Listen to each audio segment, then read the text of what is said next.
6장 초심리학 죽음에 대한 예언. 누구든지 죽음을 예언할 수 있다고 주장하는 사람이 플로리다에 살고 있습니다. 그는 죽을 사람 머리 주위에 검은 후광을 보고 이렇게 할 수 있다고 말했습니다. 그는 심지어 사진에서도 이 검은 후광을 감지한다고 주장했습니다.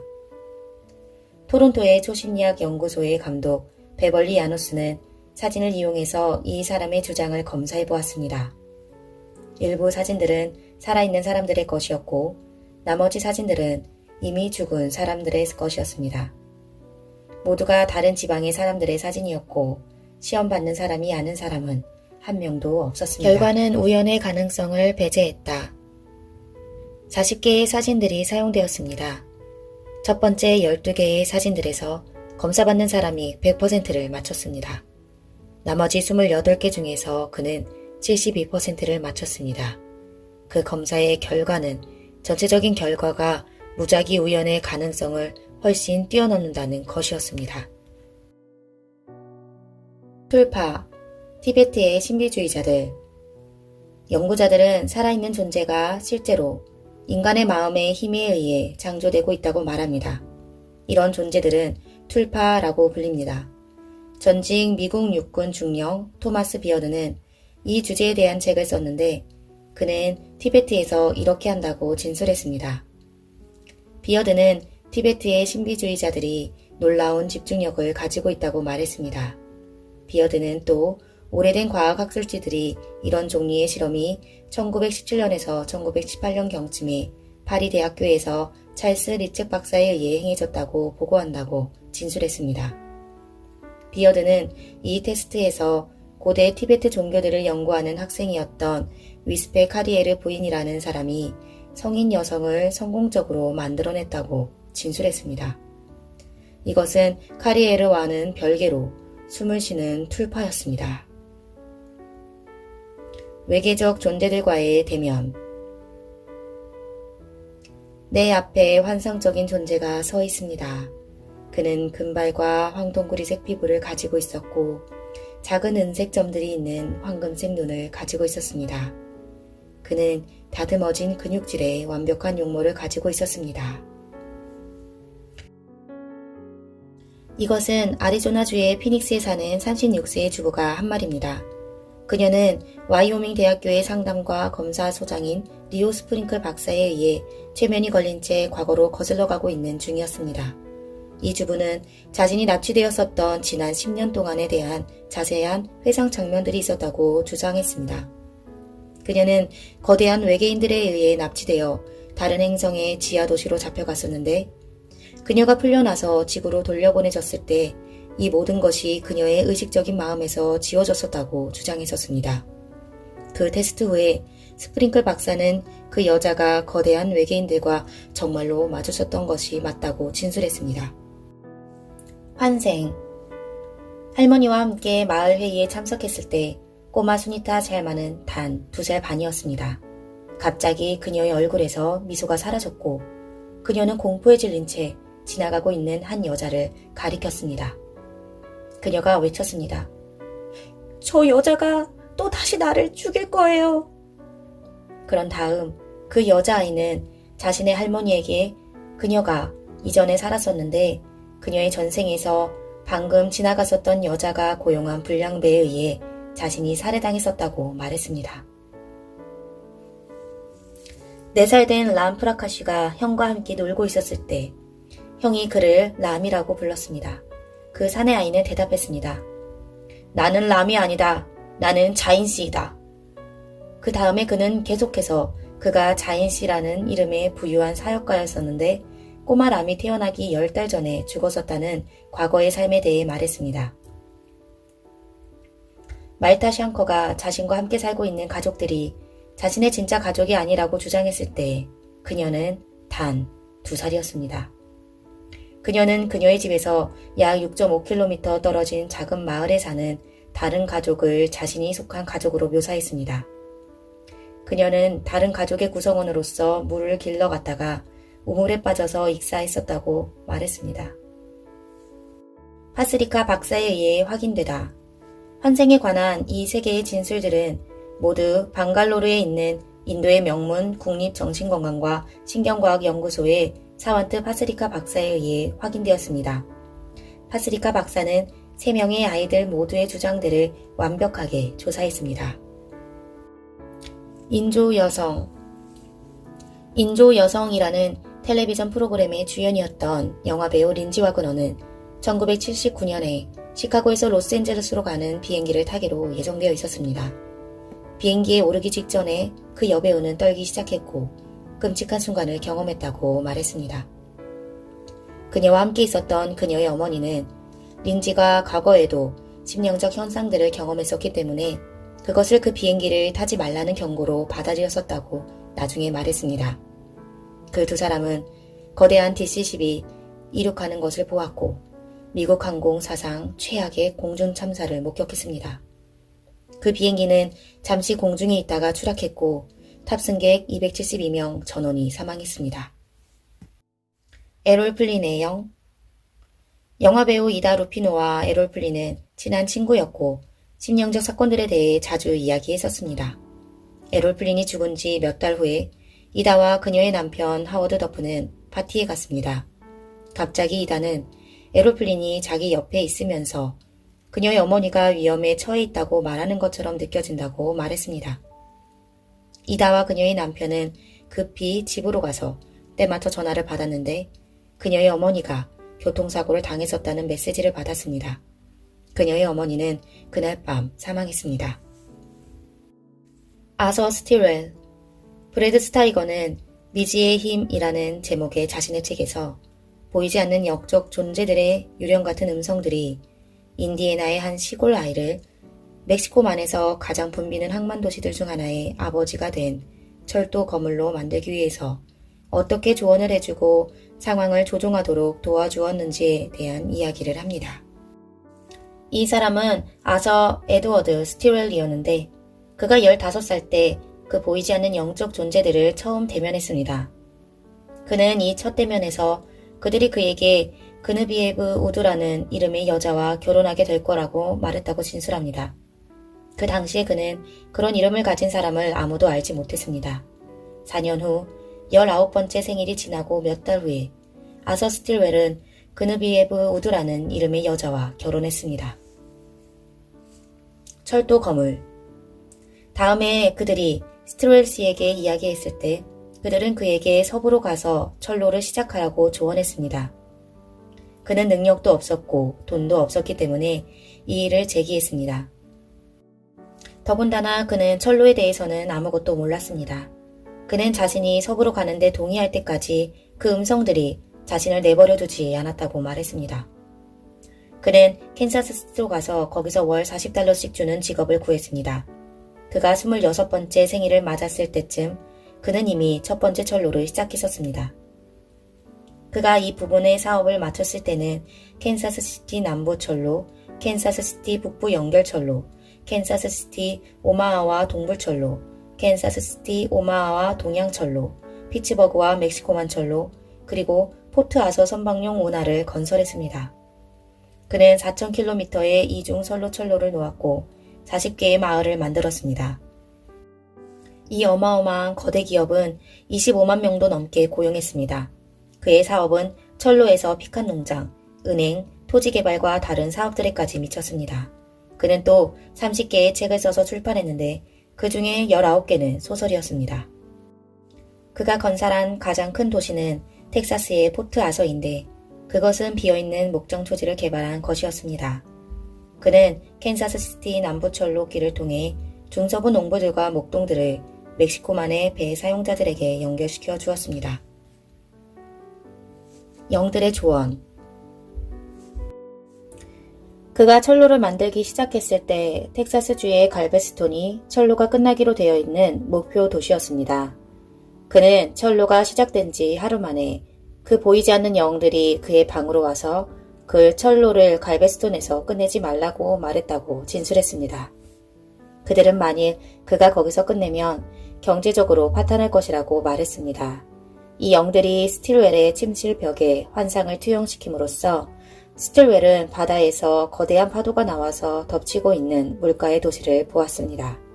그때 그는 그 영들에게 전로가 끝나게 될 자기 자신의 도시를 만들겠다고 약속했습니다. 그런 다음 그는 비평가들이 그를 미쳤다고 말했음에도 불구하고 텍사스의 포트 아서 도시를 만들었습니다. 그들은 그것이 안 될 거라고 말했습니다. 그의 철로가 끝난 지 단 4일 후 그것을 헌정하는 날에 거대한 파도가 텍사스주의 갈베스톤 도시를 강타해서 그것을 거의 완전히 파괴했습니다. 이것이 사실일 수 있을까? 이런 일들이 정말 일어날 수 있을까요? 그것들은 사실일까요? 심령력을 소유해서 미래를 들여다볼 수 있는 사람들이 있을까요? 인간이 살아있는 존재들을 창조할 수 있을까요? 사람들에게 사업 문제들에 대해 조언해 줄 수 있는 보이지 않는 영적 존재들이 정말로 있을까요? 조언과 의사소통을 통해 사람이 백만장자가 되도록 도울 수 있는 영적 존재들이 있을까요? 만일 여러분이 스스로에게 이와 똑같은 질문들을 했거나 다른 사람이 이와 똑같은 질문들을 여러분에게 했다면 여러분의 답은 무엇입니까? 그것에 대한 진실을 알아내셨나요? 정확히 그것이 내가 하려는 것입니다. 내 경험과 내가 이 사건을 경험할 동안 받았었던 계시를 바탕으로 여러분에게 진짜 답을 말해주려는 것입니다. 주술 악령들. 탐욕의 악령들이 포함된 무리의 악령들을 떠난 후에 우리는 나에게 강조되었던 세 번째 무리 또는 계급에게로 갔습니다. 이것은 내가 주술 악령들이라고 부르는 무리입니다. 이 무리는 마법, 거짓 종교, 마술, 자기 파괴, 심령적 현상, 비술, 강령술, 사탄 숭배자들, 그리고 그와 관련된 모든 전문 영역들과 같은 검은 마법의 영역들의 기술을 소유하고 있었습니다. 이 무리의 악령들에 대한 연구로부터 우리가 심령적 현상들이라고 부르는 것에 대한 질문들을 답할 수가 있습니다. 오해하지 마세요.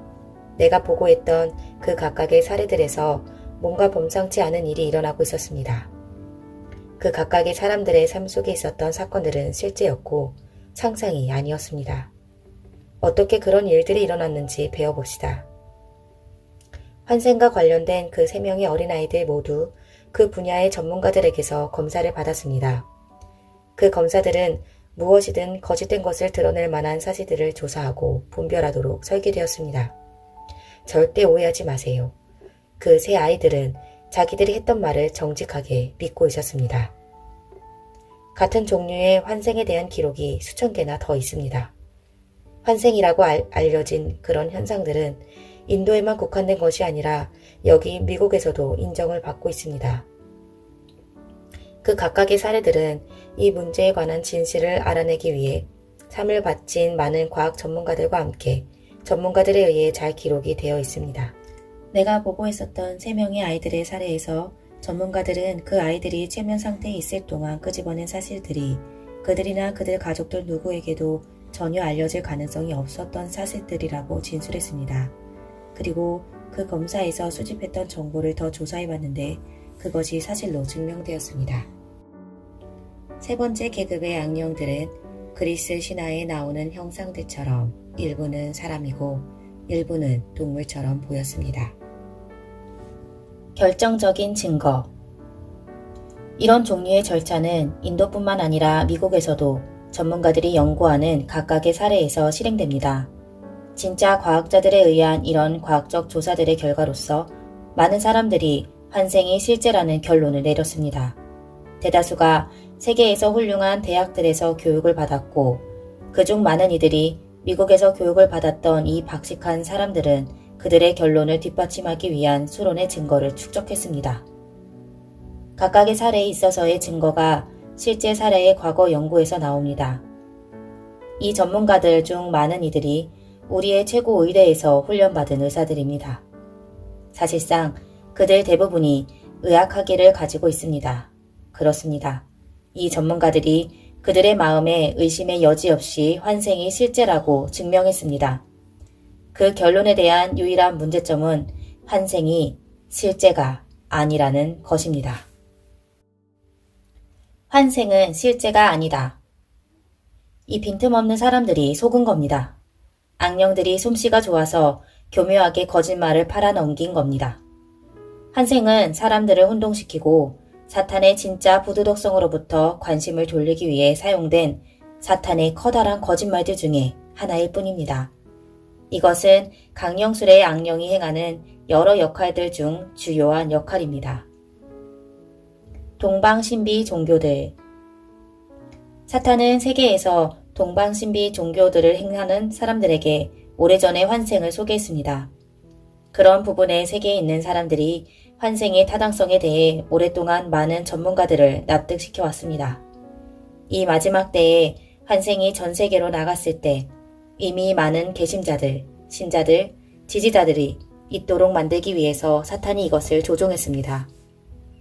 동방신비 종교들은 사람들을 사탄의 통제하에 있는 심령력에 노출시키기 위해 사탄이 사용했던 첫 번째 수단들 중에 하나입니다. 이것이 좋은 수단이라는 것은 사탄이 알았지만 이것은 빨리 움직이는 마지막 때의 세상에서 충분히 빠르게 퍼지지는 않을 것이었습니다. 사탄은 마지막 때에는 생활의 속도가 너무 빨라서 명상을 위해 필요한 많은 시간들이 없을 거라는 것을 알았습니다.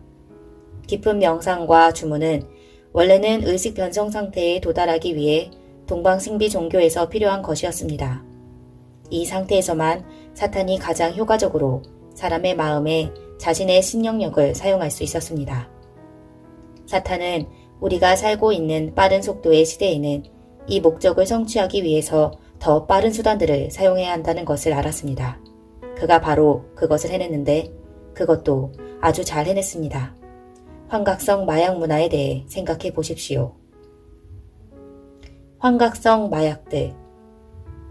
환각성 마약들은 천재적 타격입니다.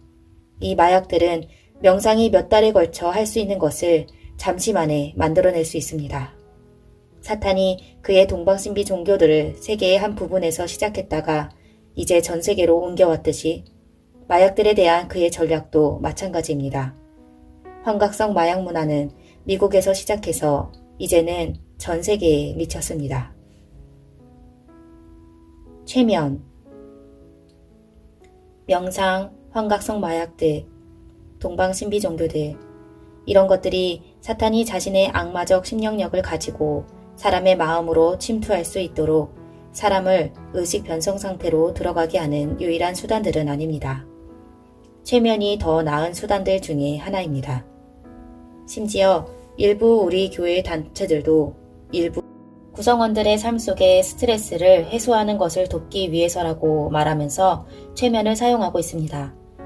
우리는 그 출처의 진실성과 상관없이 그런 기법은 무엇이든지 조심해야 합니다. 왜냐하면 개인의 의식이 변성될 때는 언제나 기독교인들이 경계해야 할 잠재적 위험이 있기 때문입니다. 이것들은 사람들을 완전히 사로잡기 위한 덫을 놓는데 사탄이 사용하는 유일한 방법들은 아니고 단지 그 중의 일부입니다. 개인이 사탄에게 사용되기 위해서 악령들에게 완전히 사로잡힐 필요가 있는 것은 아닙니다. 왜냐하면 사탄의 목적을 성취하기 위해 사람이 그냥 악령에게 억눌려서 영향을 받고 있을 수도 있습니다. 환생이 사용되는 방법. 환생의 문제에 있어서는 강령술의 악령이 목표 희생자에게 가서 그 희생자의 마음에 죽은 사람의 과거의 삶에 대한 정보를 심어놓습니다. 이 정보는 항상 사실이고 너무나 사적이라서 오직 죽은 그 사람이나 그와 아주 가까운 가족만이 그것을 압니다. 이 모든 정보가 희생자의 마음 밖에서 나오기 때문에 그 사람은 그것이 사실이라고 확신합니다. 그것을 말하고 있는 사람이 그것을 사실이라고 믿고 있기 때문에 세상의 최고의 거짓말 탐지기도 그 거짓말을 분별할 수가 없습니다. 환생은 사탄의 거짓말이다. 거짓말 탐지기, 최면, 그리고 전문가들이 사용하는 다른 방법들 등 모든 과학 검사들이 실행될 때 그 검사들이 옳기 때문에 전문가들 자신들도 그것을 믿기 시작합니다. 그러나 유일하게 존재하는 환생은 그런 거짓말을 집어넣는 악령들에게 완전히 속은 희생자의 마음과 과학자들의 마음속에만 있을 뿐입니다.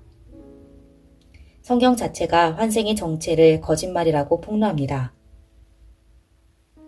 자기 파괴의 영. 세 번째 계급의 악령들은 마약 문화에 속한 사람들의 삶 속에서도 일하는 것이 드러나 보이는 자기 파괴의 악령도 포함합니다. 여러분이 눈치채셨다면 주로 이런 사람들이 마약에 취해 있을 때가 이 악령이 그 사람에게 자살하도록 촉구할 수 있는 때입니다. 사람의 마음이 마약의 영향 아래에 있을 때 때때로 그 악령은 그 사람에게 그가 날 수 있다고 확신시킵니다. 그러므로 이런 사람들 중 많은 수가 높은 건물이나 다리 같은 장소 위에서 뛰어내리는데 대부분의 경우에 치명적인 결과를 초래합니다. 거짓 종교의 악령. 거짓 종교들의 악령들은 대부분 주로 마약 문화에 있는 사람들의 삶 속에서도 드러납니다. 우리는 종교를 가지고 있지 않다고 주장하는 사람들의 경우를 아는데 그들 중 일부는 심지어 하나님의 존재조차도 믿지 않았었지만 마약에 취해서 나오면 이 동방 종교들 중에 하나에 대해 상세히 설명을 하곤 합니다. 그들이 제안하고 있었던 것이 동방 신비 종교로서 수백 년간 가르쳐져 왔었다는 것을 알고 그들 자신들도 깜짝 놀랐습니다. 이런 종류의 경험을 했던 사람들 중 많은 이들은 힌두교에 대해 전혀 들어본 적이 없었기 때문에 자신들이 힌두교를 지지하고 있으면서도 그것을 깨닫지 못했습니다. 강령술. 앞서 우리가 강령술의 악령에 대해 이야기했습니다.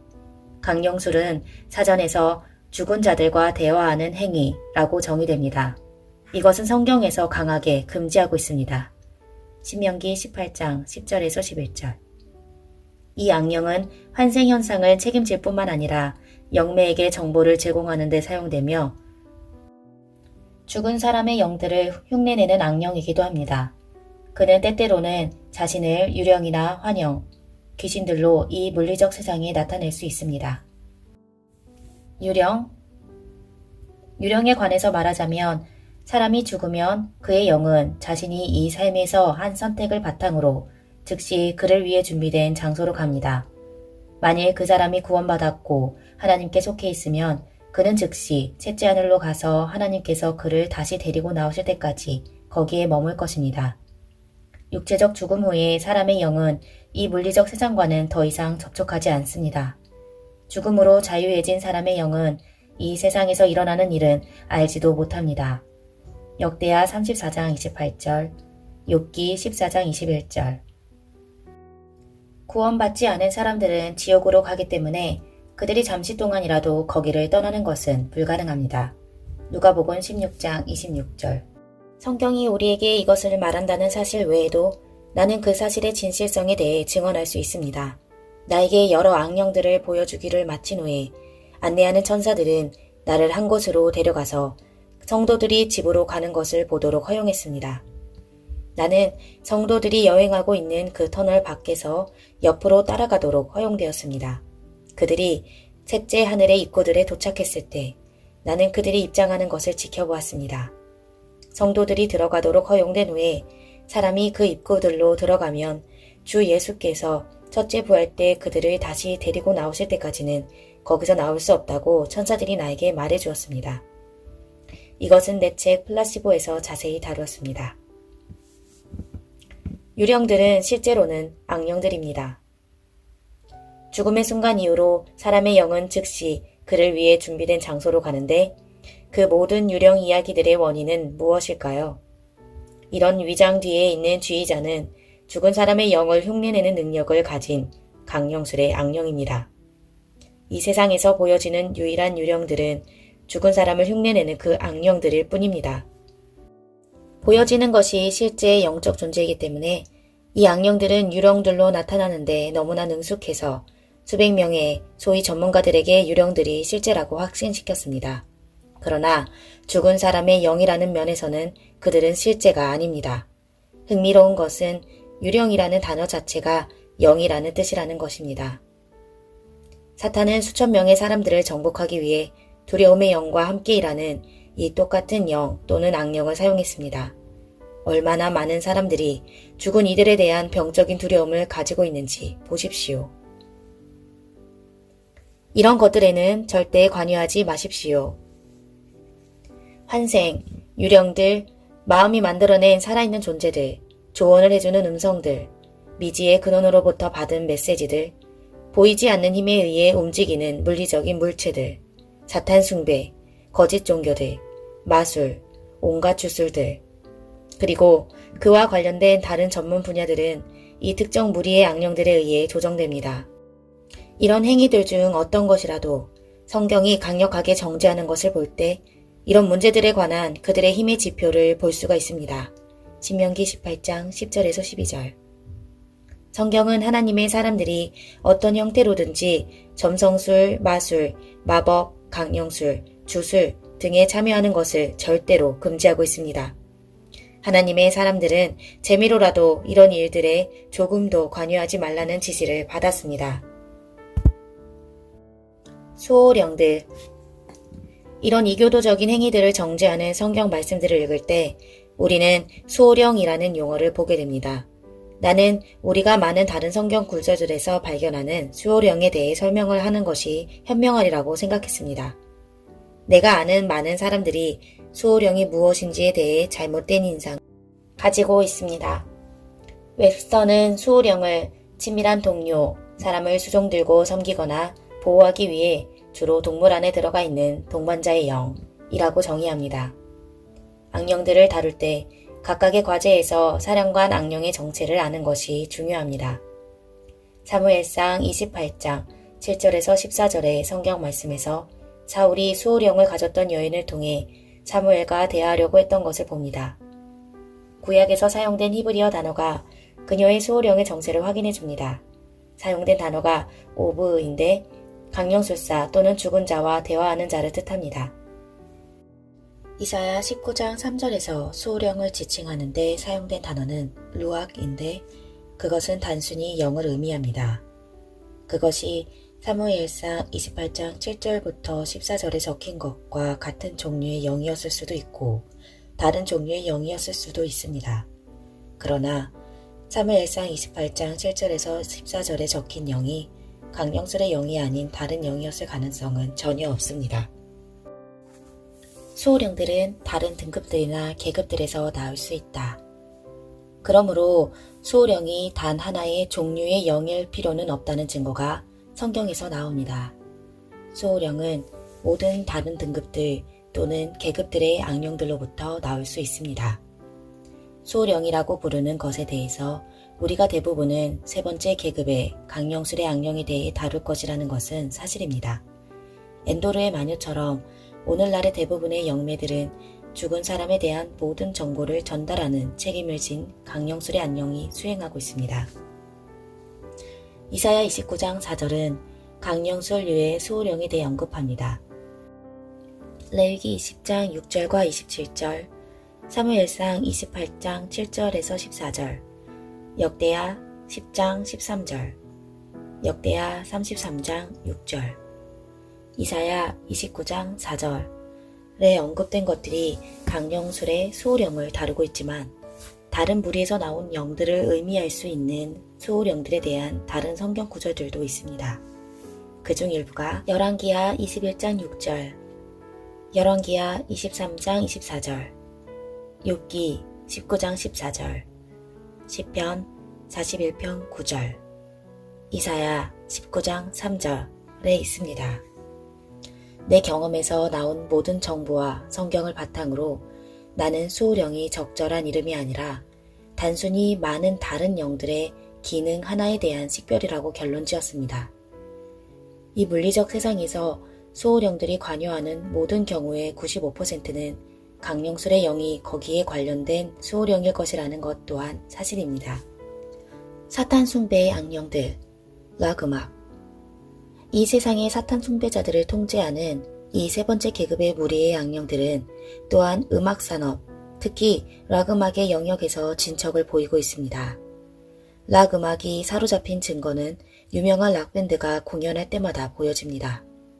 관중의 수가 수십만 명까지 되고 팬들은 공연을 보기 위해 티켓 한 장당 16달러에서 35달러까지 지불합니다. 사탄은 대부분의 사람들이 무슨 일이 일어나고 있는지를 모르고 있는 이 세상의 젊은이들의 마음을 사로잡기 위해 영리하게 이 락음악을 사용하고 있습니다. 그는 의식적인 마음이 알지도 못하게 무의식적인 마음에 영향을 미치게 하는 번지르르한 새로운 계략을 가지고 있습니다. 보시면 사탄은 무의식적인 마음을 통해 인간의 영과 접촉이 이루어지는 것을 압니다. 이것이 사람의 의식을 변성하는 것은 무엇이든 잠재적으로 위험할 수 있는 이유입니다. 백워드 매스킹. 무의식적인 마음에 영향을 미치기 위한 시도로서 많은 락그룹들이 녹음할 때 백워드 메시지를 심어 놓을 것입니다.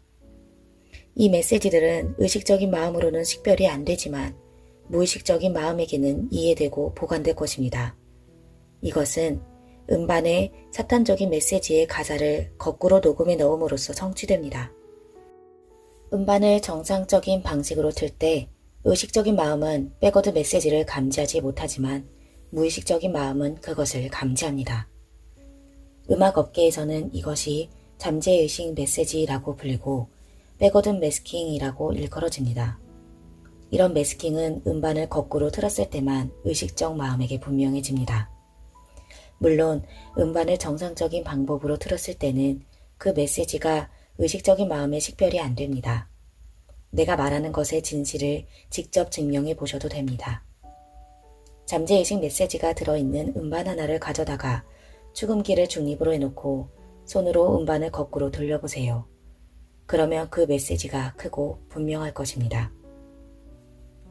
놀랍게도 이런 사탄적인 유형의 잠재의식 메시지들이 심지어 표면적으로 종교적인 형태를 띠고 있는 음반들에조차 심겨져 있습니다. 젊은이들의 마음에 영향을 주려는 시도로 이런 방법을 사용한 첫 번째 락그룹들 중에 하나는 비틀즈입니다. 굿나잇 오디오의 최고 기술자였었던 톰 곤돌프가 이렇게 말했습니다. 비틀즈는 자신들의 음반에 항상 백워드 음성들을 넣었다. 락의 루시퍼, 비술에 빠져있는 락그룹들. 오늘날 현대 락그룹들 중에서 믹 제거는 사탄 숭배자들의 지도자로 여겨집니다. 그 업계에 있는 사람들에게 그는 락의 루시퍼라고 알려져 있습니다. 롤링스톤즈의 노래 악마를 향한 동정심은 사탄 숭배자들에게는 비공식적 애국가가 되었습니다. 또 다른 그룹 블랙오크 아칸사스는 아칸사스에 전기가 들어왔던 날이라는 제목의 노래를 가지고 있습니다. 그 노래를 거꾸로 틀어보면 이렇게 말합니다. 사탄, 사탄, 사탄, 그는 하나님이다. 그는 하나님이다. 그는 하나님이다. 이 그룹은 레드 제플린, 플리드 우드맥, 이글스, 롤링스톤즈와 같은 다른 이들과 함께 모두 비술에 빠져 있습니다. 락그룹들이 젊은이들의 마음을 정말로 전복시키려고 노력하는 경우에 있어서 이것은 젊은이들의 도덕성을 파괴해서 그들을 마약과 개방적 성행위로 인도하려는 노골적인 시도입니다.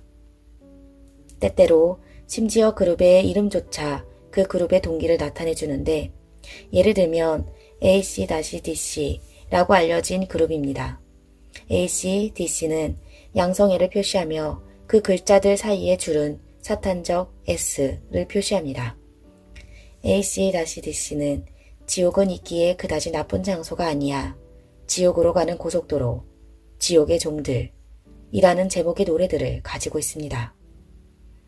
레드 제플린은 천국으로 가는 계단이라는 노래를 가지고 있는데 그 노래를 거꾸로 틀면 일부분은 나는 내가 사탄과 함께 살기 때문에 노래할 거야 라고 말합니다. 같은 노래의 다른 부분은 거꾸로 들었을 때 결코 피할 수 없어 나의 달콤한 사탄, 나를 슬프게 만드는 자는 슬퍼질 거야. 나의 힘은 사탄 이라고 말합니다. 그 노래를 정상적으로 틀면 이렇게 말합니다. 산 울타리가 북적거린다고 이제 놀라지 말아요. 단지 5월의 여왕을 위한 봄 청소일 뿐이니까요. 네, 당신은 갈 수 있는 두 개의 길이 있어요. 그러나 결국은 당신이 가고 있는 길을 바꿀 시간이 여전히 있어요. 원래 가사 메시지와 백워드 메시지가 무의식적인 마음속에서 합쳐졌을 때 그 사람은 선택해야 하는 길이 사탄을 향한 길이라고 믿도록 영향을 받을 수 있습니다. 또 다른 이가 먼지를 깨문다. 음반을 정상적으로 틀었을 때 또 다른 이가 먼지를 깨문다 라는 제목의 퀸의 노래의 끝부분 가까이에서 그 제목이 계속해서 여러 번 반복됩니다. 그러나 그 노래를 거꾸로 틀어보면 같은 지점에서 이렇게 말하는 백워드 메시지가 있습니다. 마리화나를 피우기로 결정해. 이 메시지가 여러 번 반복됩니다. 이런 그룹들을 통한 사탄의 락 음악 사용을 폭로하는 싸움에서 앞서가는 사역자들 중 하나는 제임스 기비 길버트입니다. 제임스는 텍사스주 카우프만에 있는 그리스도의 교회의 청소년 사역자입니다. 길버트는 이 분야에서 엄청난 연구를 했는데 이것과 싸우는 대부분의 사람들이 의심하는 것보다도 훨씬 더 많은 잠재의식 메시지 기법이 사용되고 있다고 말합니다. 그는 자기 지역에서 이런 음반을 구입하는 청소년들은 그들이 자신들의 마음을 망치고 있다는 것을 깨닫지 못한다고 말했습니다. 청소년들이 정상적으로 틀어진 음반을 의식적인 마음으로 듣고 있을 동안에 사탄은 같은 음반의 백워드 매스킹으로 그들의 무의식적인 마음에 메시지를 집어넣고 있습니다. 그가 이렇게 할 수 있는 이유는 마음이 들은 모든 것들을 저장하고 보관하는 컴퓨터와 같기 때문입니다. 무의식적인 마음은 사람이 인식하는 것보다 더 많은 잠재력을 가지고 있습니다. 사탄의 공격. 길버트는 교회와 학교 단체들에서 자신의 연구에 대한 세미나를 발표합니다. 이 세미나들은 사탄의 공격이라고 불립니다. 한때 고등학교 락앤롤 밴드에서 드럼을 쳤었던 길버트는 모든 락 음악을 파괴하고 모든 앨범들을 불태우기 위해서 나가는 것이 아니라고 말합니다. 그는 그가 하고자 하는 것이 젊은이들에게 무슨 일이 있는지를 알린 다음에 그들이 사탄에게 조종받기를 원하는지 스스로 결정하게 하는 것이라고 했습니다.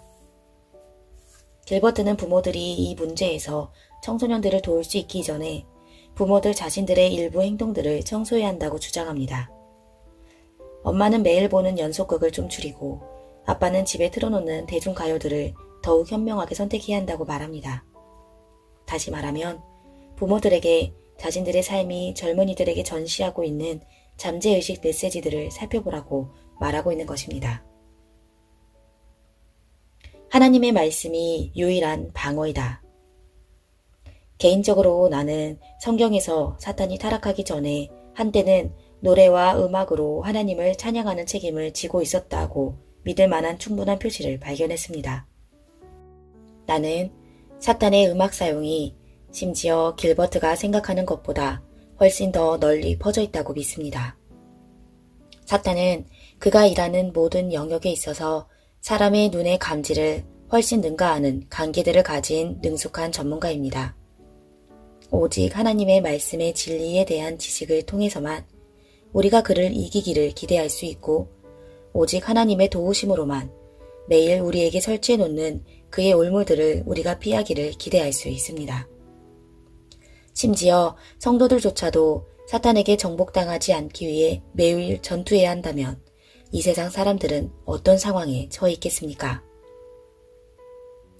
사탄은 음악과 그것이 사람에게 미치는 영향을 잘 압니다. 그는 음악이 인간의 삶에 엄청난 요소라는 것을 알고 그것을 어떻게 자신의 이익을 위해 사용할지를 배웠습니다. 사탄이 이 영역에서 일하는 것은 당연합니다. 왜냐하면 이 세상에서 인간들에게 영향을 미칠 능력을 가진 것들 중에 사탄이 자신의 왕국을 확장하기 위해 사용할 방법을 찾아내지 않은 것은 아무것도 없기 때문입니다. 사탄은 항상 자신이 주는 것보다 더 많이 가져간다. 사탄은 자신이 사용하는 사람에게 보상을 해주지만 항상 사람이 생각하는 방식으로 해주는 것은 아닙니다. 어떤 때는 이 세상에서 자기가 사용하는 사람들에게 부를 가져다 주고 어떤 때는 그들을 파괴합니다. 사탄이 일하는 방식에 규칙이나 이유는 없습니다. 사람이 사탄을 위해 얼마나 일을 훌륭하게 하던지 간에 그리고 사탄이 그에게 얼마나 큰 보상을 해주던지 간에 사탄은 그 사람과 끝내기 전에 그를 파괴할 어떤 방법을 찾아낼 것이라는 것이 나의 주장입니다. 그것이 사탄의 방법 또는 본성입니다.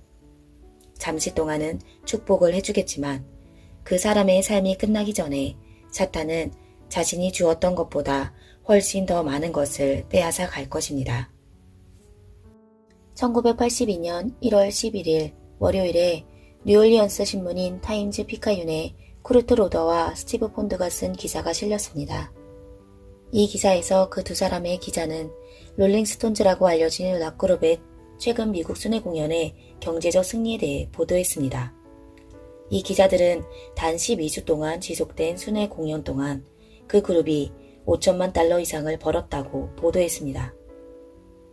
그 두 기자들은 어떻게 이렇게 많은 돈을 12주간의 공연 동안에 벌 수 있었는지를 보여주기 위해 순회 공연을 부분적으로 나누어서 자세한 정보를 주었습니다.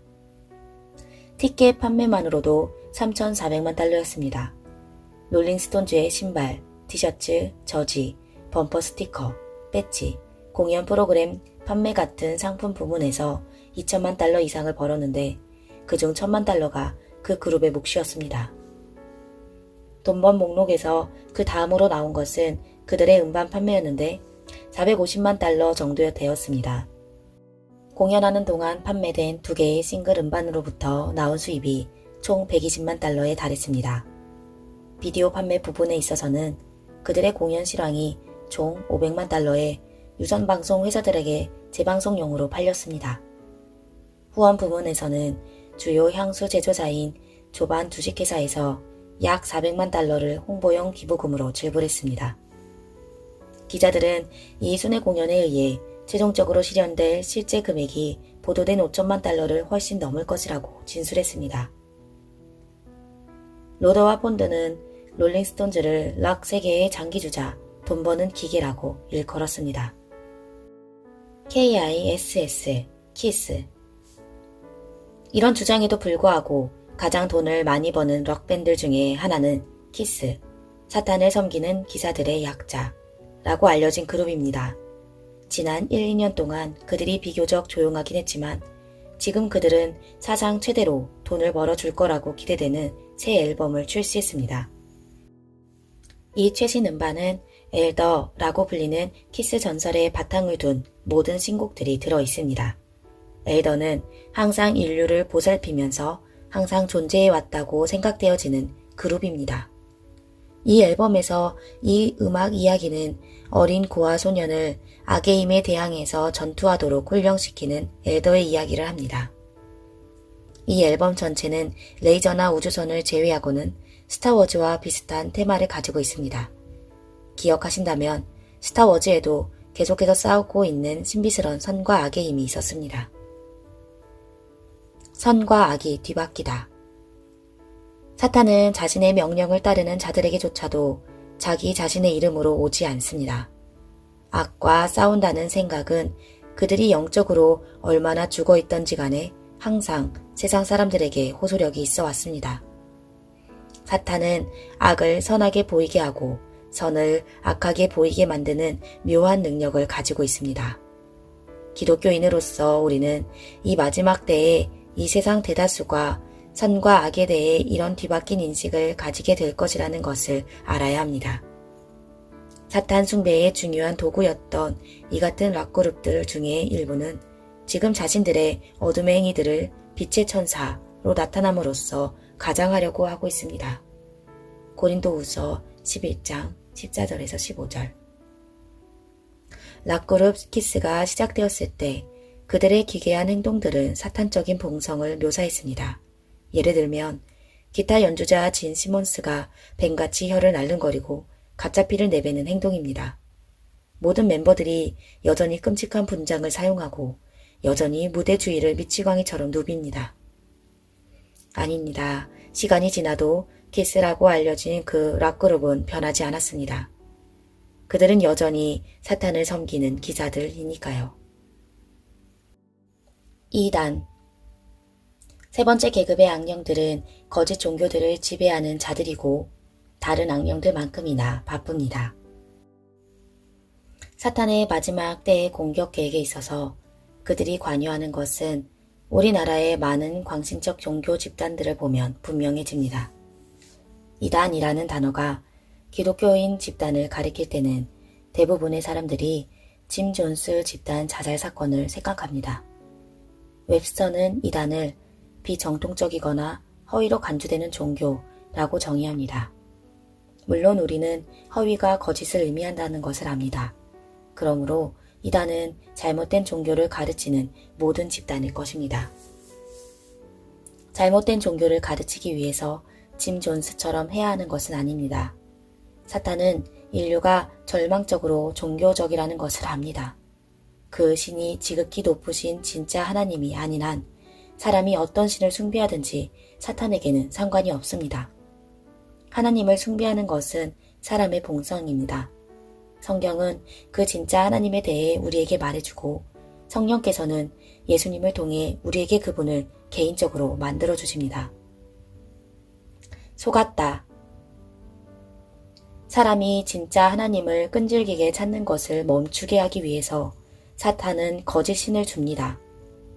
대부분의 기독교인들이 성경을 읽고 공부하지 않는다는 것은 사실이고 많은 사람들이 성경이 뭐라고 하는지와 어떻게 예배해야 할지에 대해 설교자가 그들에게 말해주는 것에 의존합니다. 사탄은 자신이 조정할 수 있는 설교자가 자신의 왕국에 매우 가치 있는 자산이라는 것을 압니다. 만일 그 설교자가 어떤 종류의 초자연적 능력과 함께 좋은 이야기를 가지고 있으면 사람들은 믿고 그의 추종자들이 될 것입니다.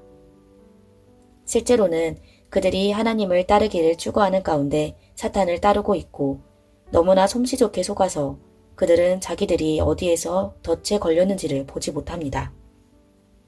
그 결과로서 우리는 완벽하고 성경에 바탕을 둔 하나님을 경외하는 종교처럼 보이는 많은 거짓 종교들을 가지고 있습니다.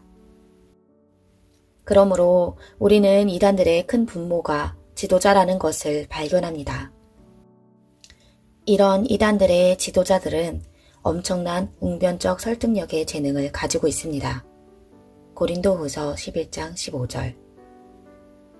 악령들은 때로는 이 지도자를 통해 기적을 만들어내는 경지까지라도 갈 것입니다.